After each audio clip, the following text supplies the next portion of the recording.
Another day, another basketball stories na naman ang pagkikwentuhan natin.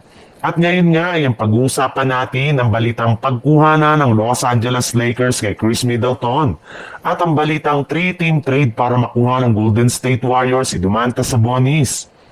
Kagaya nga ng naibalita ko sa inyo, isa na nga sa mga plano pang gawin ngayon ng Los Angeles Lakers ang pagkuha ng mga bagong players na inaasahang magiging available sa buyout. Naniniwala nga ang Lakers na marami pa sila ditong mabubunot ng mga players na maaaring magkaroon ng malaking impact sa team. Kagaya na lang ni Nikola Vucevic ng Chicago Bulls, Chris Middleton ng Washington Wizards at maging si Kevin Love ng Utah Jazz.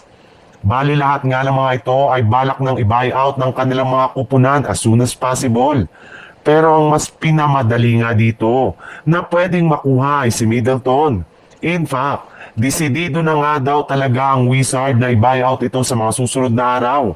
At kapag nangyari nga yan, ay magkakaroon nga talaga ang Lakers ng pagkakataon na makuha ito. Hindi rin naman nga ganong kalakihan ang kanyang sweldo kaya siguro talaga na nababagay siya sa kanilang team.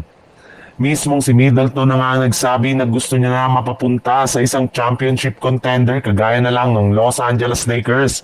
Gayong gusto nga niya dito na makakuha ng kampyonato bago pa man siya magretiro sa NBA. Sa ibang balita naman, isa nga sa mga team na kinakausap na ng Golden State Warriors sa mga nagdaang linggo ay ang Sacramento Kings na nag-offer na sa kanila ng trade package. Subalit, hindi rin naman nga nagdalawang isip ang Warriors sa tanggihan ng ganitong klaseng offer.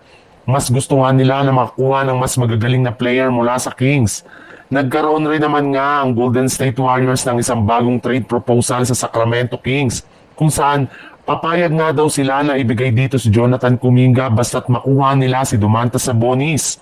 Ang problema, hindi rin naman nga nagtagal ang ganitong usapin at proposal dahil agad rin naman nga itong tinapos at tinanggihan ng front office ng Kings matapos nilang sabihin na hindi available at wala silang balak na i-trade si Sabonis ngayong off-season.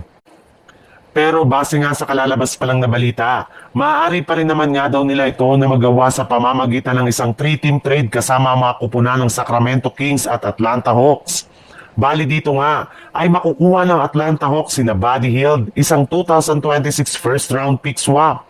Sungkit naman dito ng Golden State Warriors sina Domantas Sabonis, Vit Krejci, Keon Ellis, isang 2026 second round pick at isang 2027 second round pick, habang ang Kings ay makukuha sina Moses Moody, Jonathan Kuminga, isang 2027 first round pick at isang 2031 first round pick swap.